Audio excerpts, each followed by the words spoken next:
Hello friends and greetings from Iceland. As you see, volcano keeps erupting. We are watching live camera now in Iceland on the 1st of April in the afternoon, and this is what we see. The most of activity is in the crater to the left, but the southernmost crater, the smallest one, it went off, and the activity has also subsided in the smaller crater to the right side. It's being flooded by the lava which comes from the bigger crater, because the level of lava pools in both craters is not the same. It's higher here and it's lower here. So when lava comes out of this crater, it goes inside of that one, and it's a kind of suffocates the other crater somewhat. That's why there is less activity, because simply the level of lava pools is not the same in both of them. And so there we have only two craters erupting right now at the volcano. The site remains closed. I can't go there, but here you see people. I think they are scientists at the bottom. Yeah, you see them here in the bottom, how small they are. The crater is probably 40 meters high, because you see they're here in the bottom of the video. You see how small people are in comparison to the volcano. There are 1, 2, 3, 4, 5 scientists walking around where they have some equipment with them, and they are wearing kind of bright vests. So obviously they are from the University of Iceland doing the research, but the crater is about the same as LingER back in 2023 in size, or maybe even bigger, hard to say. But lava is going south from the crater. Nobody knows when it's going to stop, but there is definitely less lava coming from the volcano in the past days as before. We will take a look at thermal images which prove that. I truly hope this volcano will stop and we will be released of this burden, because it is a burden not only to several thousands of residents of Grindavik, 400 employees of Lagoon, as this event impacts not only their lives but lives of their families. Tourist industry in Iceland is badly affected by the event, as the closure of Blue Lagoon leads to cancellations of hundreds of tours.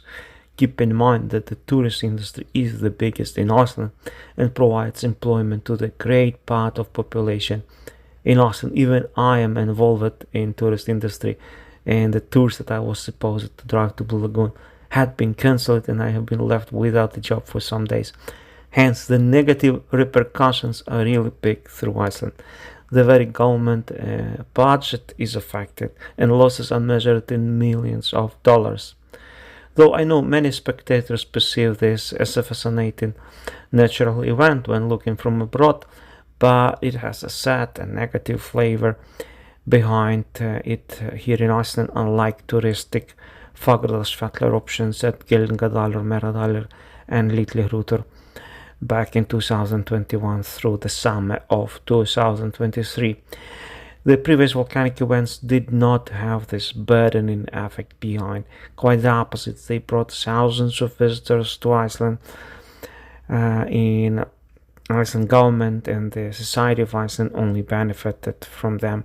So the location where the volcano erupts in uninhabited terrain with no threat to anything or anybody, and the manner of the eruption, the size of the fissure, and the amount of lava or gases released from the volcano can play such a huge difference.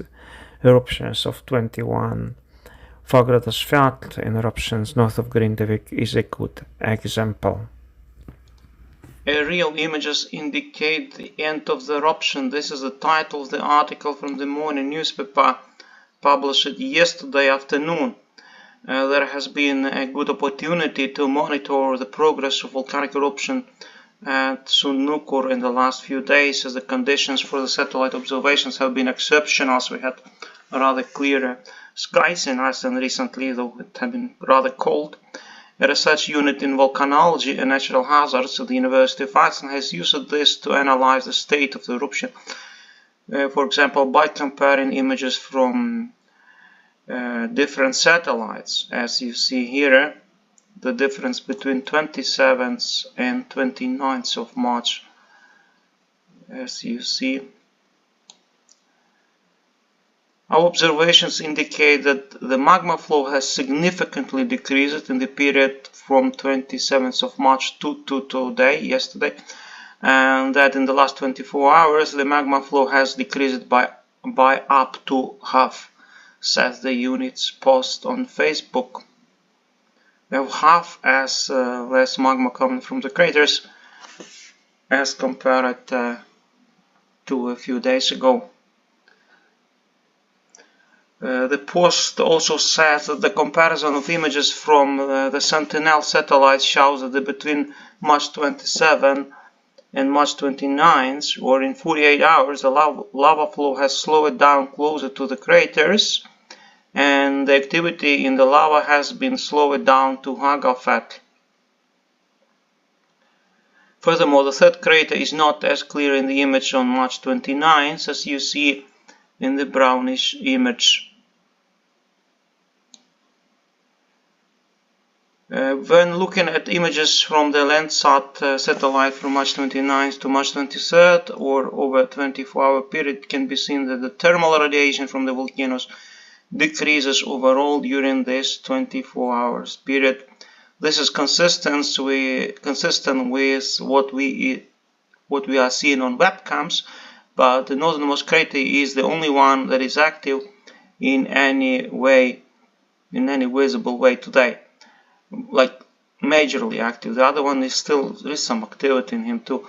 It brings the end of this eruption, which has been going on for just over 2 weeks, the post says.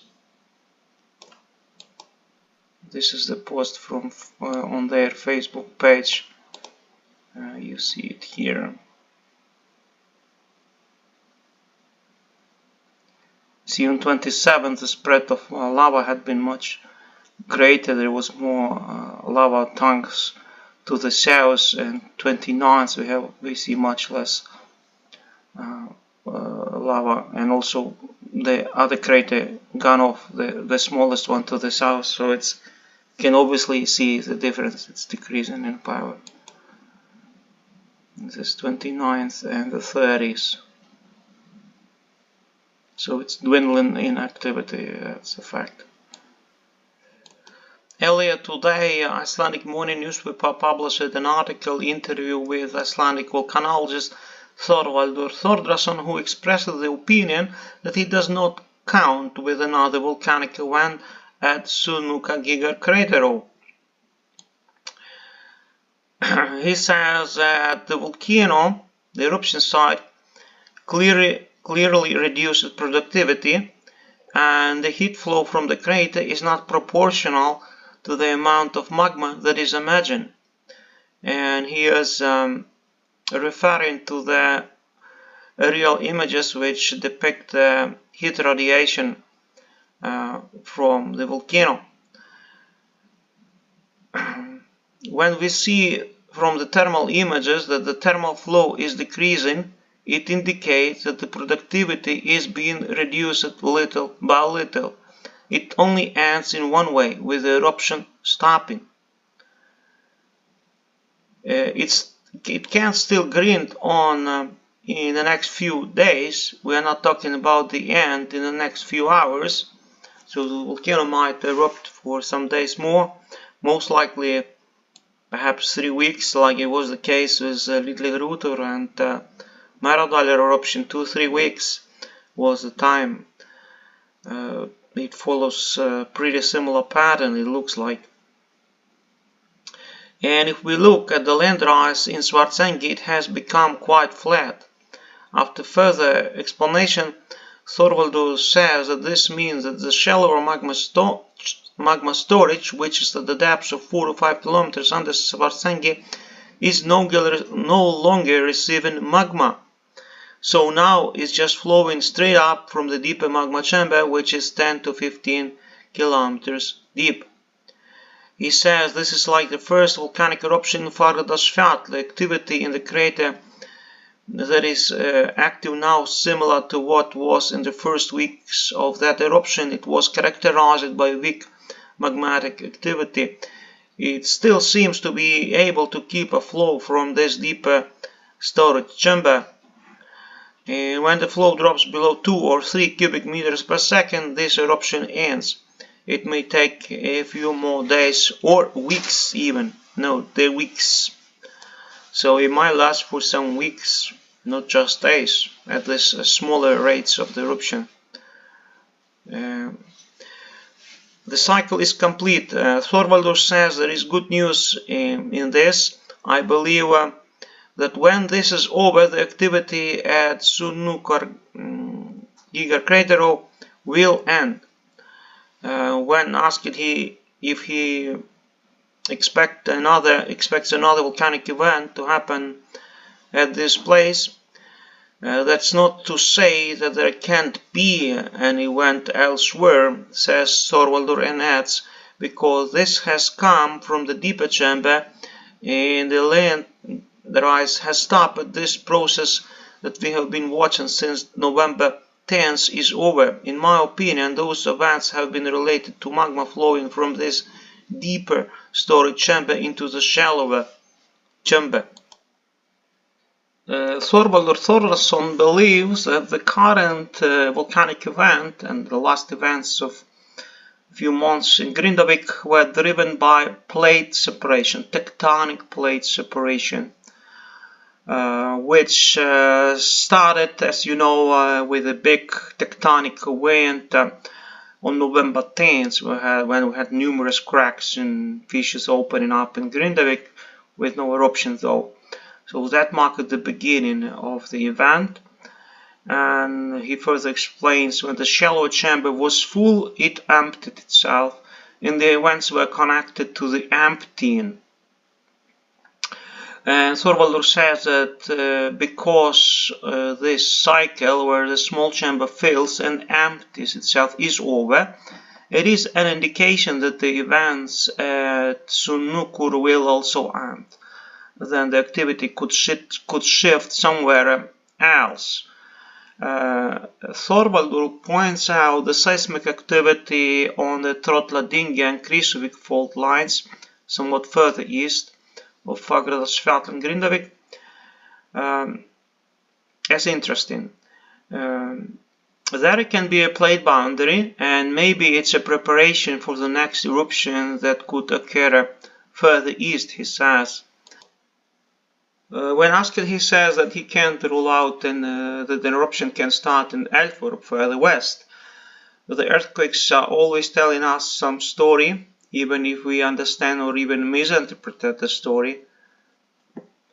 He says that we don't always see exactly what is going on at any given time, and that takes time to analyze the data that comes in.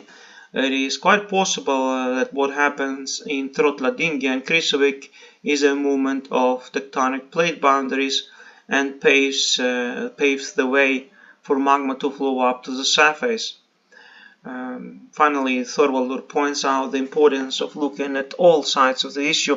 I also think it is important that scientists talk about it and inform people about these possibilities, because it is part of the event in history, says Þorvaldur, and adds, the public has just as much right to know about the uncertainty as the scientists.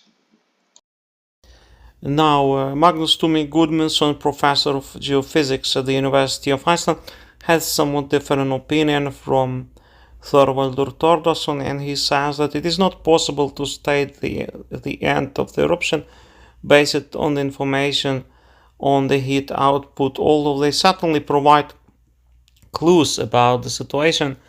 This is what Magnus Tumi says in an interview with MBL. When asked how he evaluates the information that the research unit in volcanology and natural hazards at the University of Iceland has presented with data from satellites. Images from satellites show that the heat radiation from the eruption has been reduced completely. The unit judges it to indicate that it is drawing closer to the end of the eruption. It seems that there is a balance now, but whether this will stop, there are all kinds of speculations about it, says Magnus Tumi, adding that now we just have to wait and see how the things turn out. According to Magnus, the eruption seems to have reached a balance, given that the land rises in the area seem to have stopped, which is a sign that there is a balance between the inflow from below and the flow of magma up to the craters. In this way, as much magma is entering the magma chamber as is flowing out of the chamber. It is not possible to say whether this and neither from the unrest it is not possible to say from this and neither from the unrest that it will reduce the eruption quickly, but of course the eruption could stop soon, and less thermal output indicates a decrease in lava flow, says Magnus when asked how long the equilibrium state between inflow and outflow into the craters can last. Experience shows us that the nature often surprises us. Asked what it means for Sundhnukur crater series that the eruption has lasted this long compared to the duration of previous eruptions in the same crater series, Magnus Tumi answers that the events at the Sundhnukur crater are different than in Fagradalsfjall. There magma gathered under Svartsengi at a depth of maybe 5 kilometers and pressure built up and then it broke, says Magnus, explaining that it first happened on November 10th, then the biggest event took place and there was large landslide in Grindavik and damage, but the magma didn't come up because there was enough space for it below, says Magnus, and there was a lot more that went in there than combined in all other eruptions that have followed. Was there just no more room, no more space? There was plenty of room. Then the second eruptions come, like in December, and then the pressure builds up there. Then it comes up with great force, as most eruptions do, says Magnus Tumi, citing as an example the force at the beginning of Hekla eruption. Often the longest force starts first, then the pressure decreases, and then the flow decreases, and it happens very quickly. Then it closed, and this happened again in January, says Magnus Tumi, explaining that the eruption in Grindavik in January was the smallest eruption. Then there was the eruption in February, which was very powerful with a lot of flow, but it quickly subsided, he says. The difference between the previous three eruptions here and the current one is that instead of blocking the flow of magma into the craters, it flows straight through, explains Magnus. It's not excluded that the situation can last for 1 or 2 years. No, I don't think we can predict that yet. It needs to be clear what will happen. In this context, Magnus Tumi reminds us that the first land rise in the region started in 2020. After a few weeks, the land rise stopped, but it picked it up several times before it became in the news last year, when the great magma eruption occurred on November 10th. This was not the first event, says Magnus Tumi, but adds that the influx has now been stable for about 5 months, which he says is quite a long time. I think we can expect that when it comes down to it, the process will be much longer than it has been. It may well be that magma flows, volcanic eruptions and land rises stop temporarily for a month or even a year. It could also continue continuously for a significant period of time. It's not excluded that the process that has been going on for the last few months will last 1 or 2 years, but there is nothing certain about this. It's just very far from us knowing anything about that, says Magnus Tumi, and adds, But considering the previous events in this area, it is not at all unlikely that there is a lot left of sequence of events at Sundhnukur crater or base, because historically more comes than this, he says. Now, the Grindavik Fire Brigade has been fighting wildfires at the volcanoes all Easter. Wildfires are still burning in the area. Einar Sveit Jonsson, fire chief of the fire brigade in Grindavik, said that the firefighting has gone well. All of the fires are still burning in a fairly large area on the west side of the crater. It's going slowly. There is turf in this area, but we are well manned and equipped, so this is going according to the plan. The goal is to contain the spread. Asked if Grindavik Fire Brigade is working alone to put out fires, Einar replies that they have received help from Arnes County Fire Protection in Selfoss and from Suðurnes Fire Brigade in Keflavik. Help has also been received from the rescue squad of Thorbjörn, as well as using a tank owned by the rescue squad in Vik in Myrdal. They have the most powerful truck, so we have been using it, Einar answers when asked why a tank truck was obtained from Vik.